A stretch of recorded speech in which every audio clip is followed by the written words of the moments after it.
Shalom saudara sekalian, hari ini kita kembali merenungkan firman Tuhan dan sudah tidak terasa masuk ke 1 Samuel 17 ayat 1 sampai dengan 39. Saudara, memang bagian ini cukup panjang, tetapi kembali lagi jangan jemu-jemu saudara untuk membaca bagian ini. Dan bagi saudara yang baru pertama kali mengikuti video saya tentang 1 Samuel ini, maka saudara bisa mengikutinya dari awal dan bisa ngecek video-video saya yang lainnya supaya saudara bisa memahami kitab 1 Samuel ini secara berurutan. Saya akan memulai dari ayat 4. Lalu tampillah keluar seorang pendekar dari tentara orang Filistin namanya Goliat, dari Gat, tingginya 6 hasta sejengkal. Ketopong tembaga ada di kepalanya dan ia memakai baju zirah yang bersisik. Berat baju zirah ini 5.000 shikal tembaga. Dia memakai penutup kaki dari tembaga dan di bahunya ia memanggul lembing tembaga.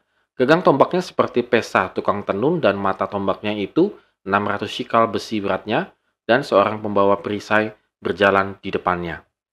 Pula kata orang Filistin itu, "Aku menantang hari ini barisan Israel.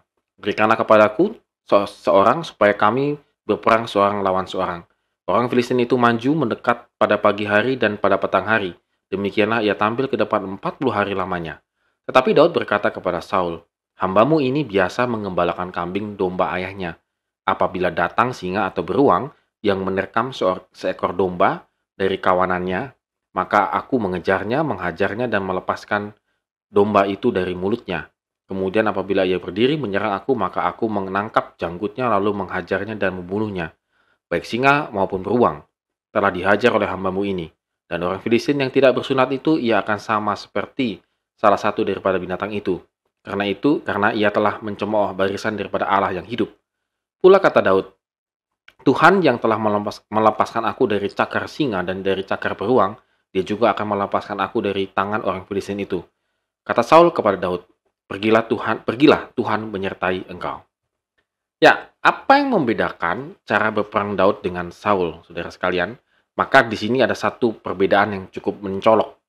Saul, kalau kita kemarin belajar ya, dari Saul yang sebelum-sebelumnya, Saul itu berperang untuk mencari kemenangan dan mencari kenyamanan secara politik supaya rakyatnya tetap menganggap dia sebagai raja. Tetapi ketika muncul seorang Goliat, saudara, saya yakin saudara mungkin sudah sebagian besar tahu cerita tentang Goliat bagaimana gitu ya.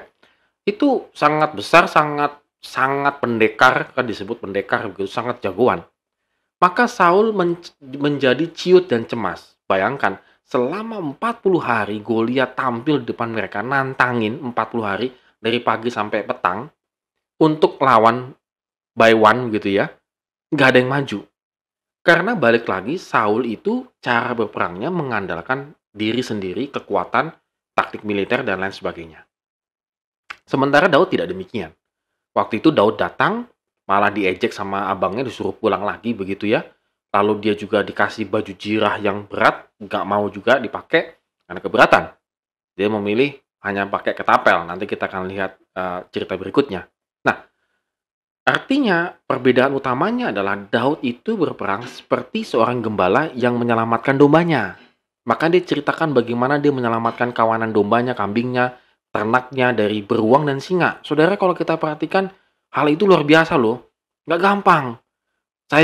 Kita juga kayaknya mikir ya kalau ada singa begitu ya, kabur lah udah pasti ya.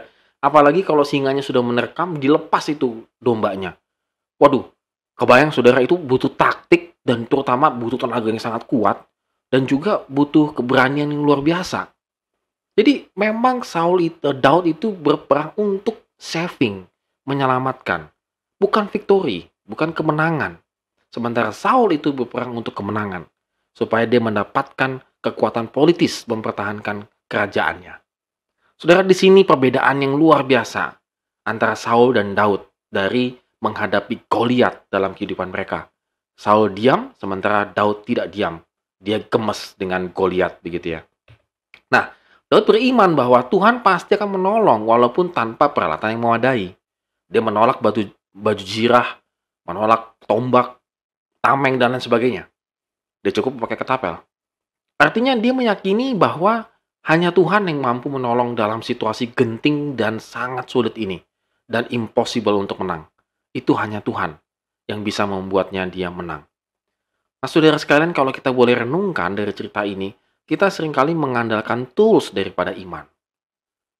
Saudara, saya tidak mengatakan bahwa kita tanpa tools ya, tanpa alat-alat untuk bekerja.